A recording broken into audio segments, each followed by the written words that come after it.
Mary Grace Beatos, worth 25 million ba to? Hindi naman kasalanan yung nangyayari sa kanila. Ito mga nangyayari kay Vice President Sara Duterte. Sino ba may kagagawa nito? Sino ba ang naghain ng budget proposal sa Congress? Sino ba naghain ng more than 2 billion na Office of the Vice President budget? Eh siyempre nagtaka yung mga congressman, bakit napakalaki ng hinihingi mo? Para saan yan? Ngayon, nung inisa-isa na nila, nakita nila doon, bakit ang laki-laki ng mga confidential funds, intelligent funds, ganyan?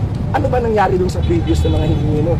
Kaya naglabasan na yung Grace Beatos, yung mga Fernando Tempura, yung mga Carmencita Nova, na halata mo ng mga invento ng mga pangalan. Eh, yet, milyon-milyon yung mga dinisburse sa kanila. Tapos ngayon, dahil na inuusisa ng Congress, ang sisisihin niya si Presidente Bongbong Marcos, sino ba may kasalanan yan? Sino ba may kagagawa ng mga pondo na yan na kanyang nilustay ng saan ka nakakita 125 million in 11 days?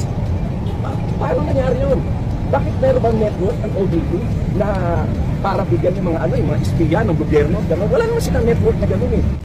Traidor, di ka na makakaisa.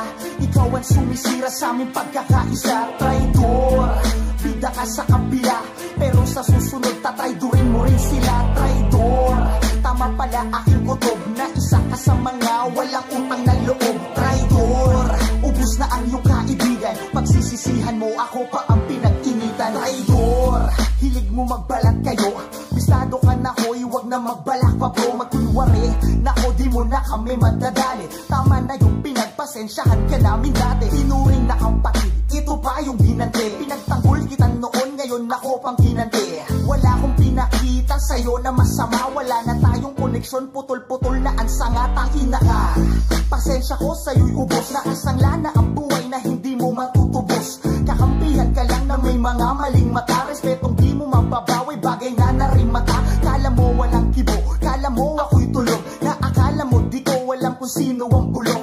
Paulit-ulit na nakakasawa na diba? Itatapon na kita, baka mahawa yung iba. Traidor, di ka na makakaisa.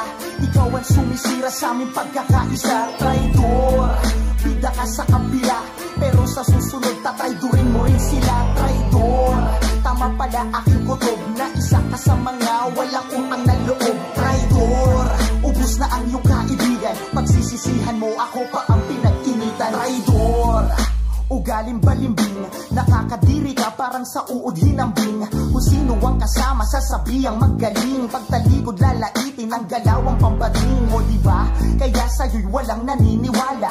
Ultimo magulang mo sa'yo naghihinala. Puro boka ang bibig kaya dapat wag kang tularan, kasi mas sinungaling ka pa kesa sa simbahan. Sa panandali ang kasikatan, aking nalaman na kaya mo manlaglag para sa sarili lamang.